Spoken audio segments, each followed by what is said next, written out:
Hello, fellas and ladies. It's time to review the Fabelmans. I don't know. Do I even need to say what the Fabelmans is? It's freaking freaking Steven Spielberg's origin story. It's about him as a little child loving the freaking cinemas, and about his parents' divorce, and also how he deals with anti-Semitism at those freaking high schools. I got to rewatch this again yesterday, and I do think that was necessary because I definitely liked it a lot more than when I saw it at TIFF. A lot more I appreciate on a second viewing.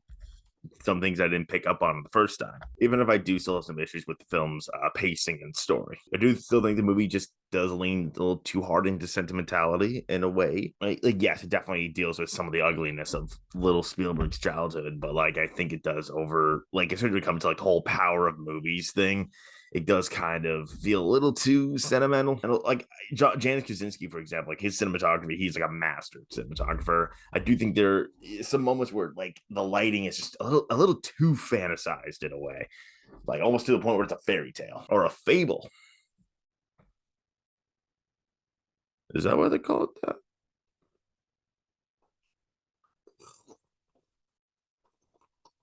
I might as well talk about the performances before I get into like the deeper stuff in this movie. I thought all the performances are great. I think Gabriel LaBelle deserves so much more credit than he's been getting. It's just one of those young actors who just already just feels so comfortable in front of a camera. It's just weird how young actors can do that. Like, what the fuck? I'm barely comfortable in front of this camera. Paul Dano, I gotta say, I really liked him. I liked how soft spoken he was throughout, and he just had like this, mix of sternness and lovability. And I definitely saw my dad in him sometimes. Michelle Williams, I can definitely see some people why some folks are saying she's overacting. She does overdo it sometimes, but I thought she hit the right note between just extreme and real. I thought Seth Rogen is also really good in this movie too. I really wish he got a little more hype than he's been getting, because he is really good. Like, he's very good at playing the fun uncle. Like, you can maybe be like, he's just being Rogan. I'm like, I don't know if I agree with that. My personal stand-up was Judd Hirsch. You all heard the praises. And yeah, Judd Hirsch is in like 3 fucking scenes. He has like 10 minutes of screen time in total, and it's all in a row. And he's like, but like he has a big scene and he's really good at it. Yeah, he does this thing where he like grabs little Spielberg's face and goes like, "You remember this? You remember what I said?"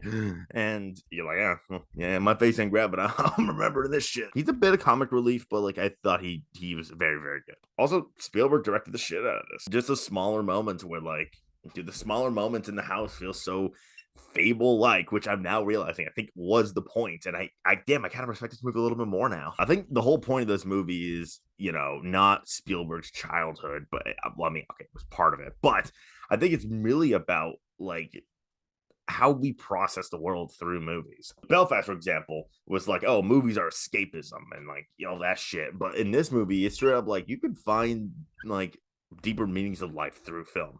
And I think that was kind of the point of this whole movie. And for that, I really do admire it.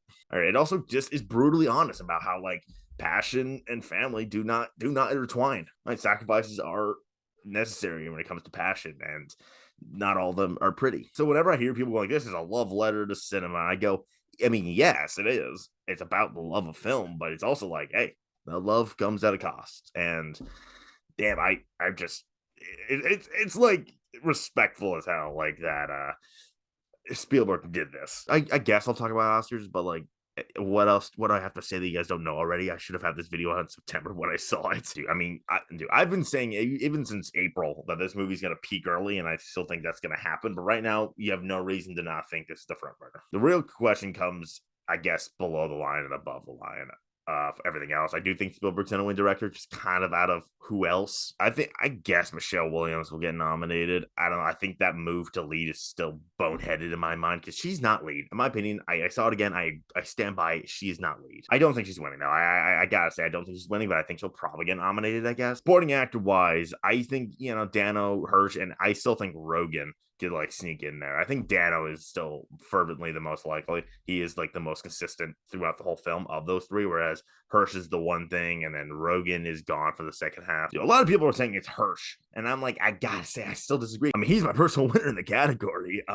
Well, other than Mark Rylance, but he's just, it's a cameo. He's gonna like, I think he's gonna get Critics' Choice, but like, anything else. And then Seth Rogen, I think he's gonna get something. I don't know why. I still have this aching feeling that Rogen's not gone, but I think Dano is like the most likely, easily. Probably gonna get a screenplay nom. Below the line, like cinematography is a guarantee, and I think that's like the only one where I can't see him missing. I think it's gonna get a really large amount. I don't think editing is definitely on the table for obvious reasons. Score, I swear to God, if John Williams didn't compose it, we would not be considering it. And for that, I think it might actually get snubbed because the score is just so nothing. Like it's so nothing. I remember the first time I saw it, I remember talking to a bunch of friends that were like, was there a score? And no, it's not winning. Y'all need to cut that shit out. It's not winning score. No way. There's no narrative for John Williams. Like, you keep on hearing there's a narrative for John Williams. There is none. I think costumes production design could happen by nature, this being a picture front runner. I think, I think costumes more so than production design, but I think on a second viewing, I definitely see production design more so. Sounds also possible. Yeah, which is a lot. I think the only two that I'm like really not considering for is visual effects and makeup. And I guess song, but like whatever. So yeah, I imagine a decent thing, and yeah, of course it could win picture. Do I think it will? I don't know. I really think it's gonna peak early, but we'll see. Fabelmans, a lot. I got a lot I respect about it, even if not everything is amazing. I do think story wise, some nooks and crannies are a little rough, but I do think that this film like does a great job of telling a very heartfelt story while also acknowledging the ugliness of passion. I really like this movie a lot, so I'm gonna go ahead and give the Fabelmans like a nice 8 out of 10. All right, that's it. Like, subscribe, share, and then you can see my childhood. And let me tell you, it was so boring.